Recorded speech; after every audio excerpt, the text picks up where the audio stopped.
du Père, du Fils et du Saint-Esprit. Amen. Nous continuons ce cheminement avec le Christ ressuscité, et je dirais même ce cheminement tant dans la vie quotidienne des disciples après la résurrection du Christ, mais aussi dans tout ce qui s'est passé dans les cieux après cette résurrection, après cette victoire de la vie contre la mort. Je l'ai déjà dit, la tradition gallicane a cette beauté de lire durant toute la semaine les passages de l'Apocalypse. C'est merveilleux, à mon sens, de lire et de relire ces écrits. D'autant plus ce soir, cette adoration de l'agneau. Cette adoration de l'agneau pascal, tel qu'il est d'ailleurs représenté sur notre tapisserie, notre antépendium devant l'autel en latin, qui pend par devant, antépendium. Nous y voyons les anges autour de l'autel de l'agneau en train de l'adorer, et tout autour les saints, les élus. On les verra un peu plus tard dans l'Apocalypse. Pour l'instant, ce soir, le passage ne concernait que les anges, les forces angéliques et les 24 vieillards qui acclament l'agneau avec cet hymne que nous avons d'ailleurs chanté en chant d'entrée et qui est aussi l'hymne des vêpres du jeudi soir dans la liturgie gallicane.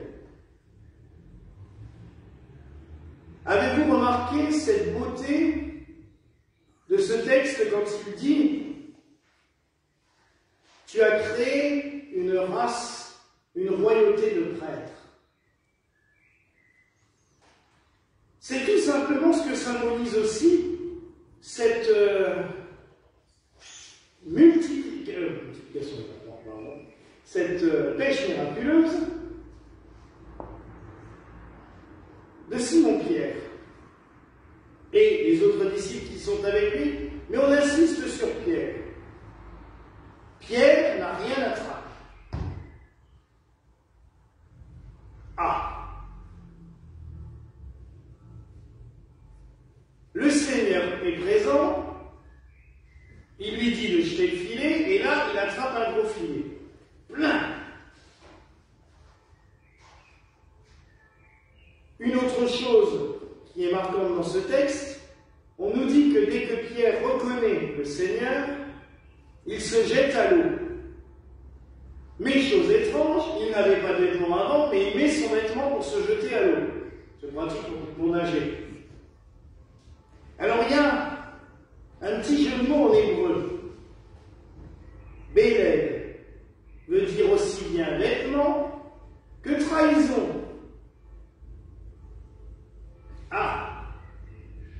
Ah oui, Saint-Pierre a quand même fait un peu le con à la crucifixion, hein. Non, je ne le connais pas, je ne sais pas qui c'est. En fait, pour se présenter devant le Seigneur, il se revêt de sa trahison. C'est ce que veut dire le jeu de mots. Ça veut dire quoi? Tout simplement que Pierre, quoique indigne par ses fautes de péché, parce qu'on sait très bien que ces poissons-là représentent bien plus que des poissons, ils nous représentent nous toutes et tous. Quoique indigne de le faire, le Seigneur lui donne le droit, l'autorisation, la bénédiction pour le faire. Mais Pierre, pour se présenter devant le Seigneur, se présente avec ses erreurs, avec ses fautes, comme un homme avec ses soucis. Oui, mes frères et sœurs, je vous l'ai déjà dit, les prêtres, les évêques ne sont pas des surhommes. Ils se présentent devant Dieu tels qu'ils sont. Et c'est ce que le Seigneur veut, que nous assumions qui nous sommes. Et en tant que chrétiens, c'est pareil. Présentons-nous devant le Seigneur tels que nous sommes, avec nos erreurs, et pas avec une fausse pureté, une fausse pudeur qui n'existe pas. Et là, oui, nous sommes dignes de pécher. Nous sommes dignes de faire partie de cette royauté de prêtres. Car les deux textes se coordonnent très bien l'un et l'autre. La multiplication des pains symbolise, je suis têtu aujourd'hui, la pêche miraculeuse, pardon, symbolise clairement cette pêche des hommes, ce peuple chrétien qui va se former autour de Pierre, autour des fils de Zébédée, Jacques et Jean, autour des disciples. Autour de tout cela, le peuple chrétien va se former. Cette pêche miraculeuse symbolise l'élan, la propagation tonitruante, j'allais dire, du message évangélique, du message chrétien en quelques années. Je ne vais pas rentrer trop en détail sur le chiffre qui est donné. On nous parle des 153 poissons. Alors il y a toute une symbolique autour de cela. On retrouve ce chiffre divisé ou multiplié à de nombreuses reprises dans l'Ancien et Nouveau Testament. Tout ce que je rappellerai, c'est que notre rosaire, donc les 3 chapelets, comporte en tout 153 « Je vous salue Marie ». Comme aussi les 150 psaumes de David et les 3 cantiques évangéliques. Donc les 150 psaumes de David, ça on sait, et les 3 cantiques évangéliques, c'est-à-dire le cantique de Zacharie, qui est chanté le matin au l'aube, le Magnificat qui est chanté au vêpres, et le Nunc Dimittis, et maintenant Seigneur Resté Sabatos, qui est chanté traditionnellement le soir accompli. En fait, ces 153 poissons, c'est aussi toute la prière de l'Église. La prière liturgique ou la prière dévotionnelle, populaire, le chapelet. Nous avons là, devant nous, une image synthétisée de ce qu'est l'Église, tout simplement. Un rassemblement d'hommes et de femmes autour du Seigneur, avec, j'allais dire comme guide, Pierre et les apôtres, les disciples, et avec leurs caractéristiques, la prière, soit liturgique, soit populaire.